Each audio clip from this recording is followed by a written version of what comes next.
Keishia Massey.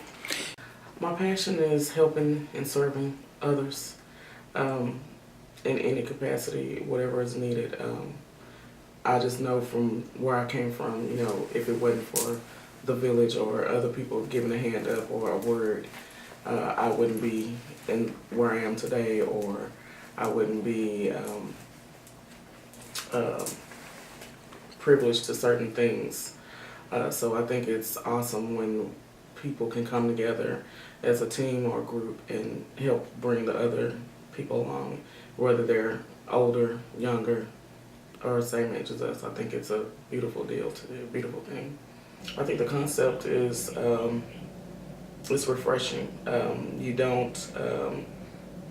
You see people trying to find ways to make money or off of people or do different things, but you never see people that try to come with an approach to say, hey, let's start from the bottom up. Let's think about what we did as a child. We always went to a rec center, or we were always at school. Those were the two places that you could go and hang out with your peers.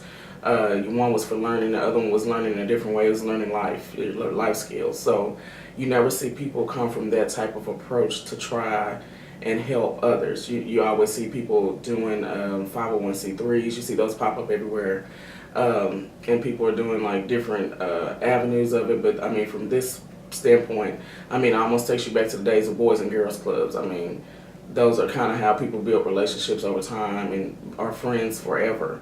And you kind of, with the plan that we have, I think it'll be cultivated even more to help the children learn, besides the social part of it, how it ties into their everyday life when they go forward and leave, middle school, high school, and go off to college, and then even, go into their own life. It'll help them know that, hey, it took a bunch of people to get you here, and it'll help them to know that when they get to that point in their life that they have to reach back also and pull, a village of people along with them too. So I just think it's a refreshing approach to this, just so dynamic.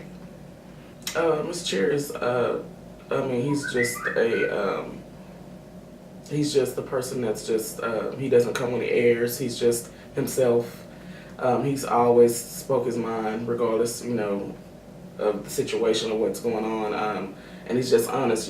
People like to treat people like glass, or they like to sugarcoat things, and he's not like that. And it's not to a point where you get an attitude about it. It's just like, it makes you think, and you don't have a lot of that. Everybody's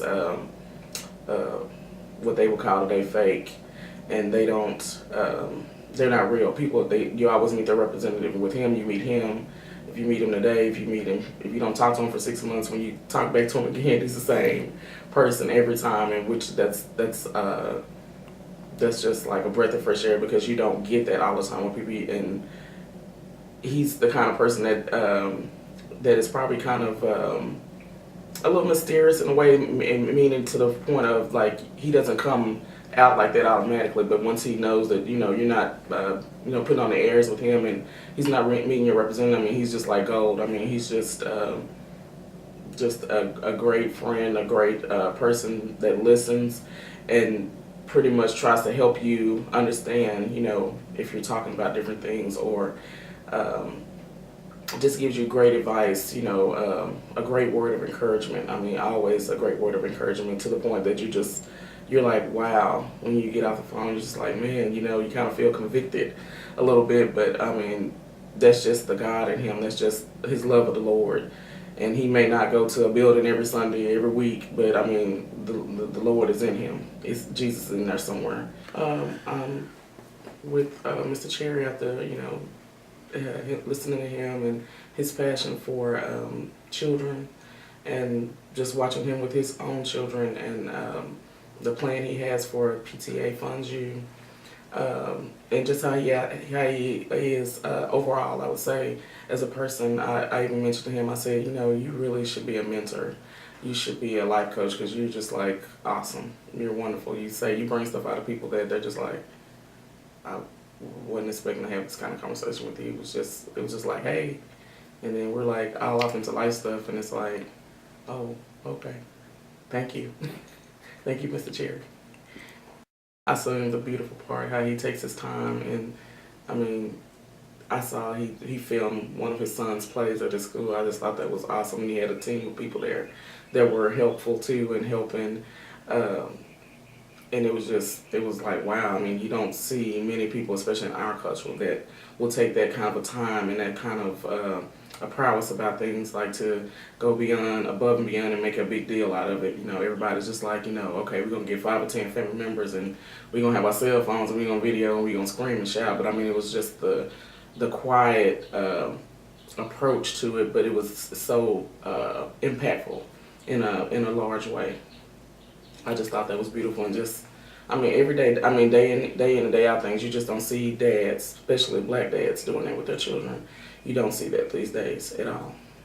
Um, I think it's a wonderful thing. I think when you come grassroots, I mean, it just takes you back into the times of, you know, back in the day when, you know, Malcolm, Martin, and I mean, pretty much for all their objectives back then, they had to go through grassroots, they had to march, and they had to do those type of things, and we haven't had that for this generation at all. We've had to reflect on what they've had, and I mean, there's been items, you know, along the way, but I mean, as far as when it comes to education and helping children in a different way, there's not a whole lot out there.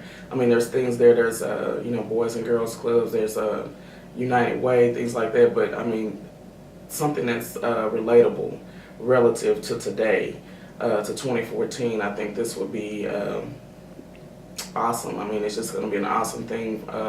Even though we're reaching out to help children and others, I think it's going to help us in a whole lot of ways see things differently and just take it to you know, another level on top of another level, and just go through different areas and different zones that we can pull from. I think it's just going to be an awesome time. I mean, it's going to be a journey that we're all going to have to, you know, strap up our boots and just walk through it together, hand in hand, link by link. So I think it's going to be great, a great thing. Right now, I'm just kind of helping with getting schools on board with the program. Also, we're in the works of working with other recreation centers here in Dallas.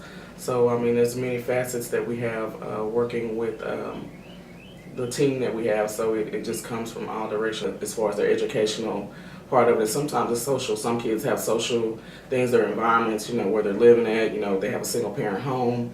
I just think it'll help in so many ways, fill in gaps where the parent is always working and can't be there, or a kid is just there and they just need somebody to push them, they need help.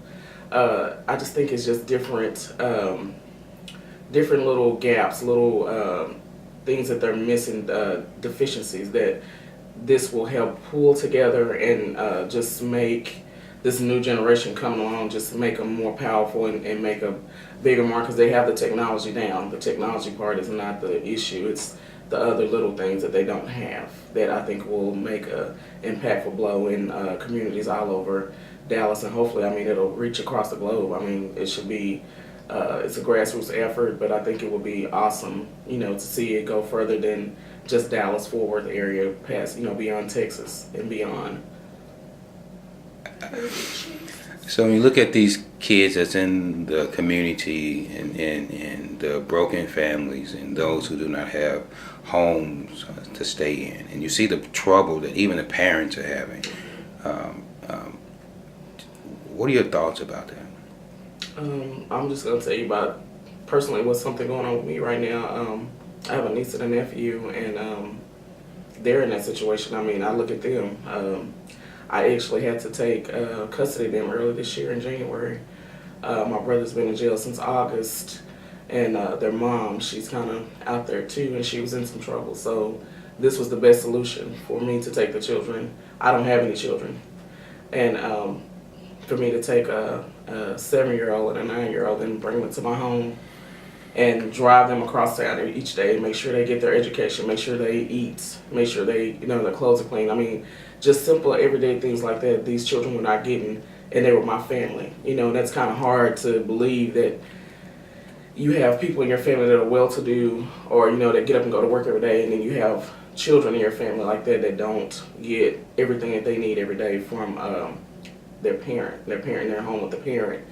And just from watching them and just seeing other things over time, over years, I just think it's a sticking point with me, especially. I mean, not just because of them, but just because I see it all the time, of where, you know, in the communities we raised in, Oak Cliff, South Dallas. I mean, you see that every day. Children come to school with, you know, dirty clothes, dirty face, or haven't eaten, didn't get their homework, or when you're in high school, you got people sitting next to you that can't read.